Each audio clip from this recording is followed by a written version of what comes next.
Telugu cinema అంటే ఇవాళ ఒక బ్రాండ్. నార్త్ నుంచి సౌత్ దాకా, అమెరికా నుంచి జపాన్ దాకా తెలుగు అనే మాట ఒక ప్రభంజనం.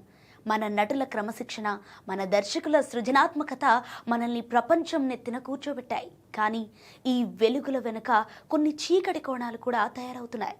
టాలెంట్ అంటే ఏంటో తెలియకముందే, స్టార్డమ్ అంటే అర్థం కాకముందే కొందరు కుర్ర హీరోలు అహంకారాన్ని నెత్తినేసుకుని తిరుగుతున్నారు.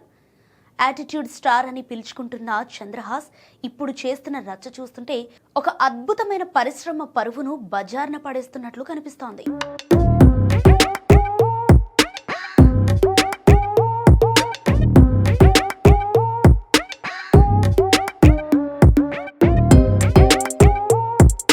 బరాబర్ ప్రేమిస్తా ఈ సినిమా టైటిల్లో ఉన్నంత ప్రేమ ఆ సినిమా ప్రమోషన్లో కనిపించడం లేదు. ఇటీవల జరిగిన ప్రీ రిలీజ్ ఈవెంట్ సాక్షిగా చంద్రహాస్ తనలోని అసలైన యాటిట్యూడ్ను బయటపెట్టాడు. సినిమాలోని క్యారెక్టర్ గురించి చెప్తున్నానని అంటూనే అత్యంత అసభ్యకరమైన సభ్య సమాజం తలదించుకునేలా పదజాలంతో పాట పాడాడు. వేదికపై తన తల్లిదండ్రులు ఉండగానే ఆ బూతులు ఎలా నోటికొచ్చాయి?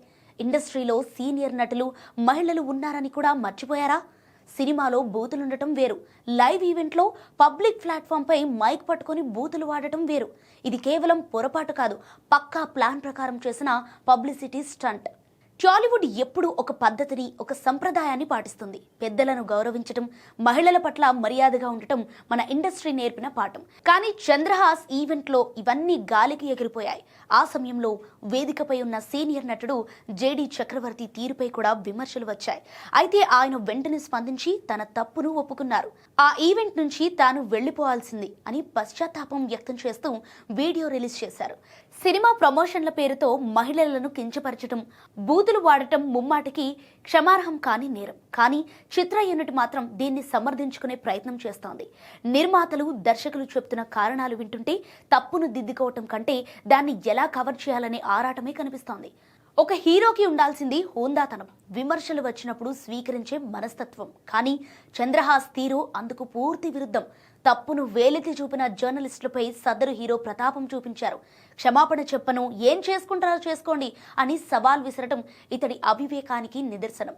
గతంలో కూడా తన నడక, తన యాక్టింగ్ స్టైల్ చూసి ప్రజలు నవ్వుకుంటుంటే దాన్ని కూడా యాటిట్యూడ్ అని బిల్డప్ ఇచ్చాడు.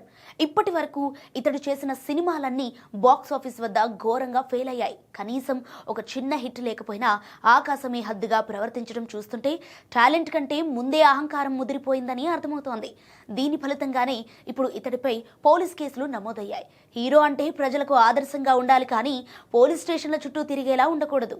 ఒకప్పుడు నటుడు అవ్వాలంటే ఎంతో కష్టపడాల్సి వచ్చేది, క్రమశిక్షణ నేర్చుకోవాల్సి వచ్చేది. ఎన్టీఆర్, ఏఎన్ఆర్, కృష్ణ, శోభన్ బాబు, ఆ తర్వాత చిరంజీవి, బాలకృష్ణ వంటి వారు దశాబ్దాల పాటు కష్టపడి ఈ ఇండస్ట్రీని నిర్మించారు. కానీ ఇప్పుడు తండ్రి పేరు చెప్పుకొని చేతిలో డబ్బుంది కదా అని హీరోలుగా మారిపోతున్న కొందరు ఆ గొప్పతనాన్ని బజారున పడేస్తున్నారు. పక్క రాష్ట్రాల వారు తెలుగు సినిమాను చూసి గర్విస్తుంటే ఇలాంటి వారి చేష్టల వల్ల మనల్ని చూసి నవ్వుకునే పరిస్థితి వస్తోంది. పబ్లిసిటీ కోసం బూతులు వాడటం, జర్నలిస్టులను బెదిరించడం వంటివి చీప్ ట్రిక్స్. ఇవి సినిమాలను హిట్ చేయవు, కేవలం వ్యక్తిత్వాన్ని దిగజారుస్తాయి. ప్రేక్షకులు పిచ్చోళ్లు కాదు. మీరు చేసే విన్యాసాలను, పాడే బూతు పాటలను చూసి వారు చప్పట్లు కొడతారనుకుంటే అది మీ భ్రమ. ఇప్పటికైనా మీ అహంకారాన్ని పక్కన పెట్టి ఇండస్ట్రీ సంప్రదాయాన్ని గౌరవించడం నేర్చుకోండి. లేదంటే ఈ యాటిట్యూడ్ మిమ్మల్ని ఇండస్ట్రీకి కాకుండా చేస్తుంది.